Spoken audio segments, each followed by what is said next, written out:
Hello and welcome to Flippin Through the Internet's #1 Mad Magazine news, review, and interview channel. And today we're flipping through Mad Magazine number 69.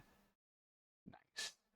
Released March 1962, our price 25 cents, which is indeed cheap. But before we do that, please let me remind you to hit like, hit subscribe, leave a comment down below. That is the #1 way that you can support this channel. Hit like and subscribe. That's it. That's all it takes. I'm trying to get to 1,000 subscribers, and I can't do it without your help. If you think this is worth more than a like or a subscribe, you can go to patreon.com/flippinthrough. Link is down in the description. What? Didn't mute my phone? So check that out. I got stickers, I got buttons, and I'm working on this. I know I've been talking about it for weeks, but it's hard to find the time to make quality prints. Some lino cut prints of Flip the Bird, the famous MAD mascot. So these are the people that I get to thank for their support today. Jacqueline Gosling, Reflection of Perfection, Frank Snyder, Ed, Misimo, Tom Richmond, David Strickler, Megan McInerney, Shane Buckley, Bobby Weigel, Cam Hayden, Rob Wilson, Rod Mead-Sperry, Andrew Goldfarb, Casey Ori, and Little Cozy Nostrils. Thank you guys so much for the support, and I hope I can keep on earning it. With that, let's get into this. Wait a second, where am I? There I am. This is, if you follow me on Instagram, I think that link is in the description.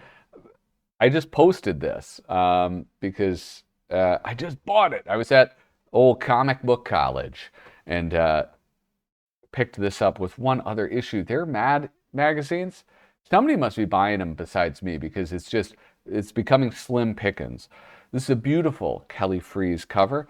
We got the back cover, the Saturday Evening Post with Benjamin Franklin. I cannot but wish that our American printers would, in their editions, avoid these fancied improvements and thereby render their works more agreeable. I don't know what that means. I'm an idiot. Here we have the Kelly Freas cover, though. A royal flush, PU. Put in a toilet flushing sound effect right there of your choosing. And here's Alfred E. Neuman as the Joker. There's a few kind of neat Alfred E. Neumans in this. And here we have a MAD ad. What do they call it? Like a fake ad by Lester Krauss. Now, this is, with so many of these ads, I don't understand them. And some viewers do. Some viewers saw this in print originally. I didn't. You guys forget. I'm a spring chicken. So thankfully, crackedcoversite.com provides this.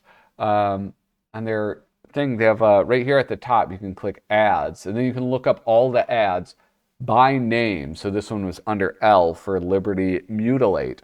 And then you get to see the ad and then the ad that they were parodying. And so it's this. And I like looking at this, I think, my God, to be in a car accident back then. I used to drive an old car. I used to drive a 1967 Volvo 122S. So it was my very first car. And there were moments where I was frightened to be driving that, usually on the freeway. I can't imagine getting a car accident like this. Hey, that's what it's lampooning. And I like that. So it's Liberty Mutilate, the company that stages auto accidents. Hoo boy, this is going to be a gory one. And what I really love about this, I wonder, is it on here? No, it doesn't say. I wonder who is in this. Do you guys know? I know, like, that's Lenny Brenner. I wonder who these other guys are, because it's all MAD guys, right? But my favorite is this guy right here just cracking up, laughing at the ridiculous thing that he's doing. It's great. And they all post it online. See if anybody can identify those people. Going in, listen, you guys, this magazine, this issue, there's a lot of stuff. So I'm not going to go into the letters. There's always great letters. But this issue is as thick, I don't know, as thick as pig shit. That's what they say in England, but that means that you're stupid.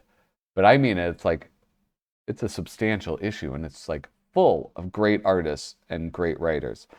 Here's poor Alfred's almanac. Here, pick a number between 1 and 31. 15? Got it.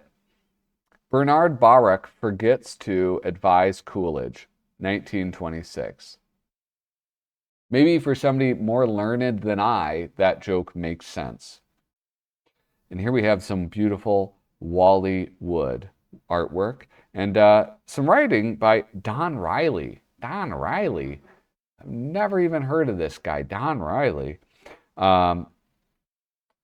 If babies could take parent pictures, our babies' early years, my parents' early years. Now, we've talked about this a lot, actually, longtime viewers of the show, and that is who draws the best babes. And some people, like myself, say Bob Clark. I've had people counter in the comments with Jack Rickard. And then look at this. Look at these babes by Wally Wood. I think Wally Wood might be in contention for best babes. There is a way to find out, because guess what this issue has? This issue has babes by Wally Wood, Jack Rickard, and Bob Clark. So maybe we can put it to rest, finally, and we can decide who does truly make the best babes. The artwork is awesome. It just seems to like go on for like a really long time. That's my only complaint about this. Because you have the baby pictures. When we first saw our baby through the nursery window, we were delighted. We couldn't believe this little bundle of joy was really ours. And then the baby's perspective, when I saw my folks making faces through the nursery window, I was disgusted and miserable. I couldn't believe this nest of clods was really my family. Here's mommy and here's mommy and our new baby being driven home from the hospital. Baby just can't wait to get home. Here's my idiot daddy trying to drive and take pictures at the same time. I was lucky I got home alive. Like you didn't wind up in a Liberty Mutilate ad. And here's baby with Dr. Fuddle, the obstetrician who delivered him.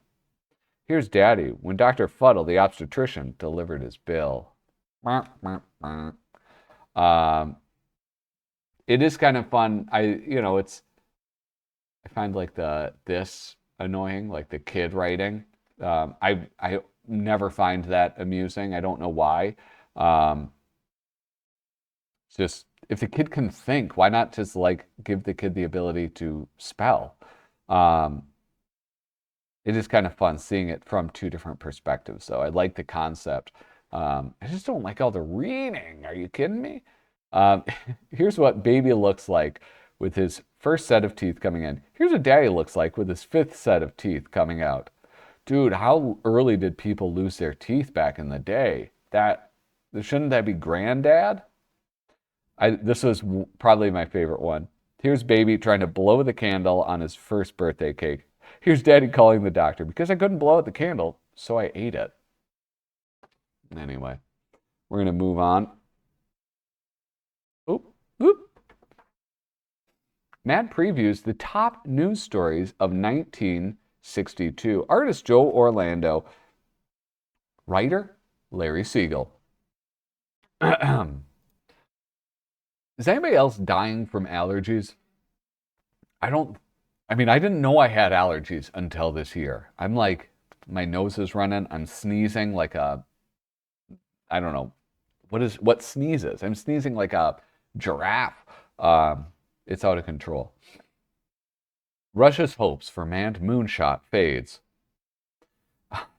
America's hope for manned moonshot fades. Moscow, April 12th. Russia hopes to land a man on the moon, received a severe setback today when the USSR astronaut team resigned en masse. Frankly, we're revolted by the whole idea, stated noted Russian astronaut Yuri Gagarin. Not at landing on the moon, but at having to return to Earth to receive more of those wet, sloppy, passionate kisses from Premier Khrushchev. Yuri Gagarin sadly died. Really, really, it's a shame because he was not treated very well by his government. Cape Canaveral, April 13th. America's hopes to land a man on the moon received a severe setback today when stowaway Pedro Lopez hijacked the powerful rocket in its final stage of flight and landed it in Havana, Cuba. Yes, yes, we get to talk about airline hijacking. Hell yeah. All right, here I am in Wikipedia, and I think you have to do Cuban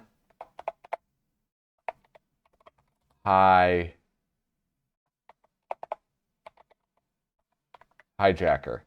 Let's see what that gives us. All right, here we go. I cannot tell you how amused I am by this. So they've made jokes about this in Mad Magazine a number of times. And I looked it up because of things that Mad Magazine brought up. This is the list of Cuba, United States aircraft hijacking. Aircraft hijacking incidents between the United States and Cuba were at their height between 1968 and 1972. Where are we? We're in 1969 right now, so keep that in mind. These incidents have variously been attributed to terrorism, extortion, flight for personal asylum, mental illness, and transportation between the two countries as a result of the ongoing antagonistic Cuban-United States relations and the communist government restrictions against Cubans attempting to leave Cuba. Subsequent measures by both governments contributed to gradual reduction of reported incidents towards the mid-1970s. Governmental measures included an amendment to Cuban law which made hijacking a crime in 1970. It took 2 years. The introduction of metal detectors in U.S. airports in 1973 and a joint agreement between the U.S. and Cuba signed in Sweden to return or prosecute hijackers. Below is a non-comprehensive list of hijacking incidents of aircraft between Cuba and the United States. So, it took 5 years of hijackings, and we got metal detectors and a meeting in Sweden. Now look at this. This is the 1950s. We're not concerned with the 50s. We're concerned starting here. But that's a not insignificant amount of hijackings. 1968, February 17th, 21st, March 5th, March 12th, March 21st, June 19th, June 29th, July 1st. April and May were quiet months. I wonder why. July 1st, 12th, 17th, August 4th, 22nd, September, October, November, December. Let's see if we can hit all 12 months in 69. January, February, March. Oh, no, April, May, June, July, August, September, October, November, and December. Only missed 1 month. Here we go. Let's just read this random one. A man unsuccessfully tries to hijack a DC-9 from Philadelphia to Cuba. Charges are dismissed on January 12, 1970. He's committed to a mental institution. He's discharged on September 15th, 1971. They were like, I guess we get it. We get why you did that. February. Oh, wait, January is when it starts. Shit, missed another one. January, February, March, April, May. Okay. So really the peak, 1969. 1969 was the high water mark for hijackings in Cuba, hence it making this fake newspaper and also making a joke about them hijacking the, what is that called? Spacecraft. But that's one of the most important and also most amusing things that I've ever learned from Mad Magazine. Let's chug along. Here we are in the lighter side of The Dentist. That's right. I'm not just gonna breeze through this. This is 60s Berg. This is the Berg that I like. So here what is he doing? Putting a cigarette in his mouth? I don't know. You can tell how often I go to the dentist. He's working. Oh, This is the classic joke, right? So, tell me, how's the family? Now he has everything hanging out of his mouth. Be a good boy. Open your mouth. Wider. Wider. Now this won't hurt a bit. Ouch. Okay. Okay. I like his art better than his writing. I may have disliked his writing my entire life, but I've grown an appreciation for his artwork. What's the matter, Doc? You looking down in the mouth. Ah, ha, ha, ha. If you should strike oil while you're drilling, Doc, I'll go 50-50 with you. Ah, ha, ha, ha. Hey, Doc, I got a great theme song for you. The Yanks are coming. Ah, ha, ha, ha, ha. This guy's so awful. So it shouldn't be a total loss, Doc, as long as I'm sitting in the chair. Give me a little trim, not too much off the top. Ah, ha, ha. Say, you're a very funny guy. That's the first time I've heard those jokes today. Anyway, I love the way he does this. Oh, I didn't note this. Maybe, okay, it's been posed that like Dave Berg was maybe trying to like find his style. And one thing I found interesting is this face in particular. Let's read through this. This child has an abnormal amount of cavities. She gets them from eating too much candy. The sugar eats holes in the enamel, encouraging decay. The trouble with you parents today is instead of good old-fashioned discipline, you use candy as bribery. Sit still, sweetheart. Mustn't bite the dentist, dear. Don't play with the water. Let go of the drill. You're a good girl, then let me do my work. When I'm through, I'll give you a lollipop. Anyway, this face in particular, I could be wrong. I should have looked it up. But it reminds me of Bernard Krigstein. Some of his illustrations. Let's see. Oh, there's Wally Wood, Bernard Krigstein, and Kurtzman. There it is. Okay, so all they have is Master Race stuff. That's not a good example. What the hell? Okay, well, maybe I'm full of shit. But it does. Just trust me. How about that? All right, we agree. It does. Krigstein does faces like that. Anyway, here's some Don Martin. Oh my God. We're already at like... Oh, let's back up.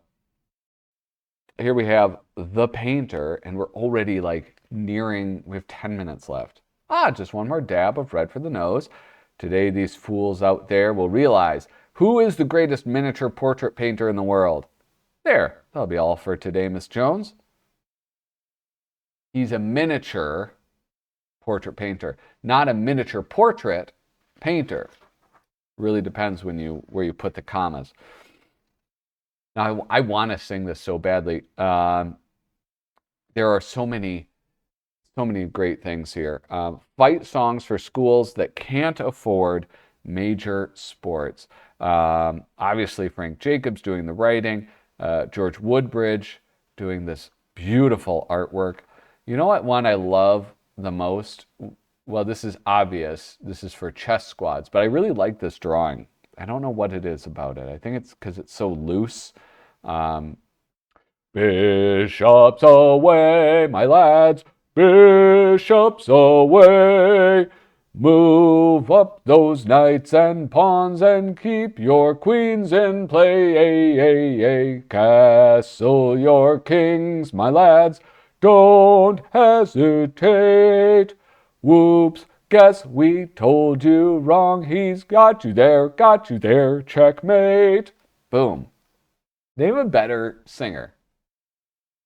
In the comments, leave the comment, one person who can sing Anchors Away better than me. Here we go. For craps shooting teams, On You Shooters, sung to the tune of On Wisconsin. This is what my great uncle used to do. He would load dice for illegal craps games. Kind of fun. Here we have model building kits for adults. I guess this is like, like Tester or something. Like they were, I don't know, late 60s. That was coming into fashion. Did they have model kits before that? That seems like, a creation of modernity, right? Like, we didn't have model kits in the 1800s. Certainly not. People made models, but there were no kits. Here we have a spy versus spy. This is kind of interesting. It's the only spy versus spy in this issue, as I recall. Here, look. He's out camping. Oh, and then he digs a hole. Oh, I see. Damn, bad luck. I'm just cruising along through this. Padded magazine stories. It's hard. It's so hard sometimes to keep these videos at 30 minutes and also talk about all of the things that I want to talk about. I did get slightly distracted by the Cuban hijackings. Oh, look it, I was entirely and completely wrong. That will come as no surprise to the people who watch this channel regularly. Here is something kind of interesting. Presenting a special feature-length MAD look at TV. 7 chapters. This is basically what they do now in MAD magazine. Except it's all new material. It's not a compilation, but everything beyond this point has to do with TV. Oh, man. Oh, disgusting. I don't even know how old this tissue is. Sorry, I should have paused the recording.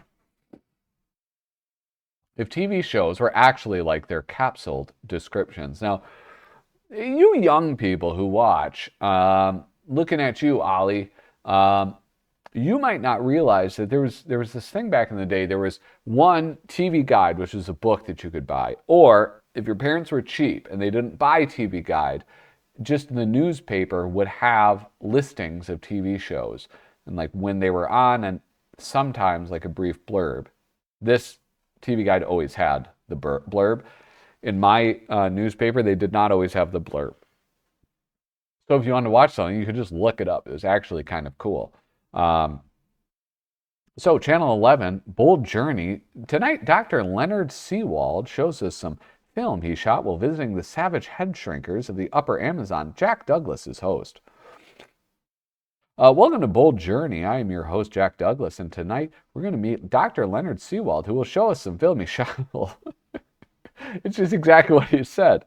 Thank you, Dr. Douglas. And here's a film I shot while visiting savage head shrinkers in the Upper Amazon. Notice all the little holes you see. The film was in my knapsack when my gun went off. God damn it. All right, here we go. Here is some Bob Clark. Page full of babes. All right? Page full of babes. What did I say? We finally get the showdown you have been waiting for. Now, one thing you'll notice is that these are babes. And they all look different, but they are proportioned appropriately, and we love that. And also, look at babes of all body types, okay? So he's very progressive in that sense. This is a harried housewife takes pen to dishpan hand to express her jealousy, fear, and anger at what she considers a threat to her home and marriage, the infernal triangle, television-wise, by Lois Carpenter. The other women in my life is television's perfect wife. From breakfast, when her children rush off saying they've no time to brush, to afternoon, when in they breeze with shouts of, "Look, no cavities!" She spends her time advising me that I, too, can live graciously. She paints her whole house in one day, tightly sheathed in gold lame.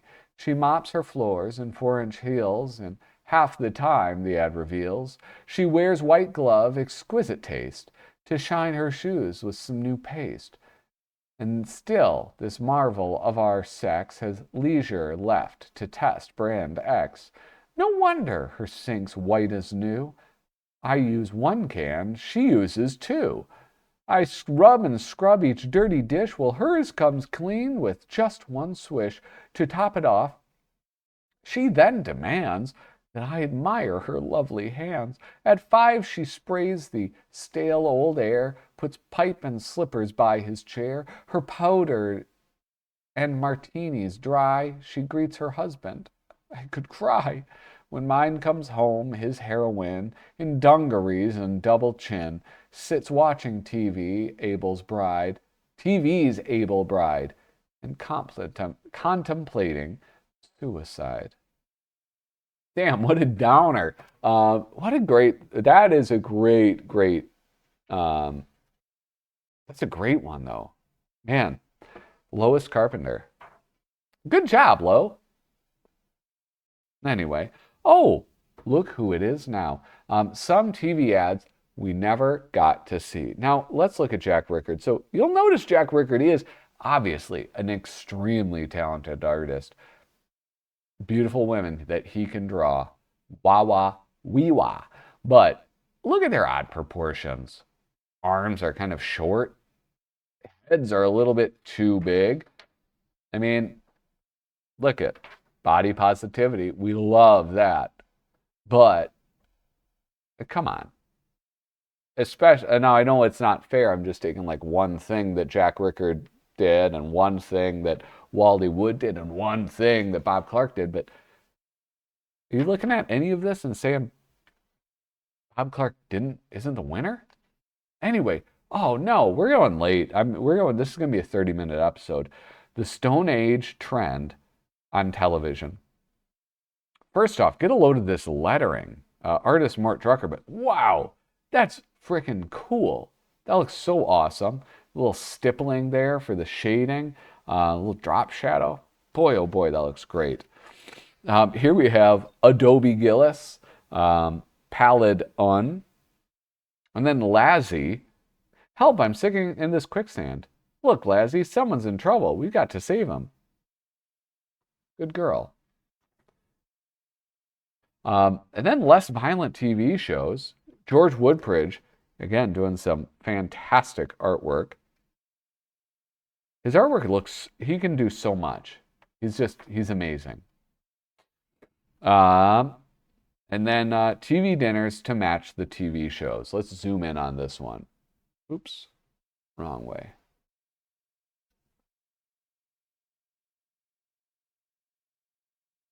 For private eye shows, hard-boiled eggs, hot tomatoes, assorted capers. For situation comedies, corn on the cob, stale old chestnuts, and canned yak. For wrestling matches, half-baked hams, squash, and raspberries. What's a raspberry? Is that how you spell raspberry? For boxing matches, pig's knuckles, black-eyed peas, and minced meat. For baseball games, hot beef, strained rhubarb, and goose eggs. I don't understand all of these references. I'm going to be totally honest with you. For monster movies, blood sausage, lady fingers, assorted nuts. And for those commercials, thinly sliced bologna, martini, marinated tripe, and pure applesauce. Are these phrases? I know tripe is also... Oh, I'm sorry, guys. Anyway, we got to get going. It's so late. Sing along with Matt. How sad. How beautiful. We've already talked about the Saturday Evening Post. Let me now talk about this. Hey, remember, hit like, hit subscribe, leave a comment down below. Thank you guys so much for watching. Toodaloo.